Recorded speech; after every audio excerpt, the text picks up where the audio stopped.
मेरा अपना मानना है कि 8 महीने हो गए और मणिपुर हिंसा और उग्रता का दंश झेल रहा है। 8 महीने हो गए महिलाएं असुरक्षित हैं, 8 महीने हो गए बच्चे राहत रिलीफ कैंप में रहने को मजबूर हैं, 8 महीने हो गए कई हिस्सों में कर्फ्यू है, 8 महीने हो गए कि 24 घंटे पहले एक सिक्योरिटी बल की हत्या हो जाती है, प्रहार होता है सिक्योरिटी बलों में, असम राइफल्स और पुलिस में द्वंद्व मचता है। अगर सब ठीक है तो मणिपुर में यह सब क्यों हो रहा है? प्रधानमंत्री के पास 8 महीने में 8 मिनट का टाइम नहीं है, मणिपुर अपने 8,000 करोड़ के विमान से चले जाएं। तो यह दिखाता है कि सरकार किस तरह से बिल्कुल असंवेदनशील है और मणिपुर की हालात के बारे में सिर्फ और सिर्फ नरेंद्र मोदी जिम्मेदार है। मेरा अपना मानना है कि 8 महीने हो गए और मणिपुर हिंसा और उग्रता का दंश झेल रहा है। 8 महीने हो गए महिलाएं असुरक्षित हैं, 8 महीने हो गए बच्चे राहत रिलीफ कैंप में रहने को मजबूर हैं, 8 महीने हो गए कई हिस्सों में कर्फ्यू है, 8 महीने हो गए कि 24 घंटे पहले एक सिक्योरिटी बल की हत्या हो जाती है, प्रहार होता है सिक्योरिटी बलों में, असम राइफल्स और पुलिस में द्वंद्व मचता है। अगर सब ठीक है तो मणिपुर में यह सब क्यों हो रहा है?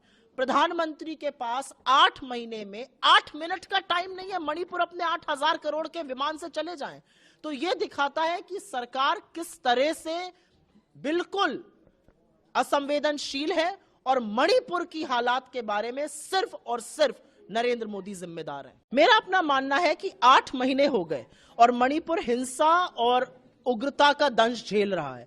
8 महीने हो गए महिलाएं असुरक्षित हैं, 8 महीने हो गए बच्चे राहत रिलीफ कैंप में रहने को मजबूर हैं, 8 महीने हो गए कई हिस्सों में कर्फ्यू है, 8 महीने हो गए कि 24 घंटे पहले एक सिक्योरिटी बल की हत्या हो जाती है, प्रहार होता है सिक्योरिटी बलों में, असम राइफल्स और पुलिस में द्वंद्व मचता है। अगर सब ठीक है तो मणिपुर में यह सब क्यों हो रहा है?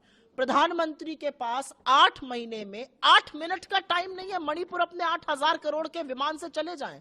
तो यह दिखाता है कि सरकार किस तरह से बिल्कुल असंवेदनशील है और मणिपुर की हालात के बारे में सिर्फ और सिर्फ नरेंद्र मोदी जिम्मेदार है। अब डॉक्टर बनने का सपना करें साकार national medical college Birgunj Nepal से।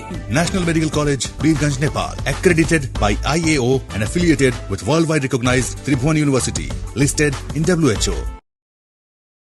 लेटेस्ट खबरों के लिए देखते रहिए MUZ न्यूज और ताज़ा अपडेट पाने के लिए चैनल सब्सक्राइब करना ना भूलें।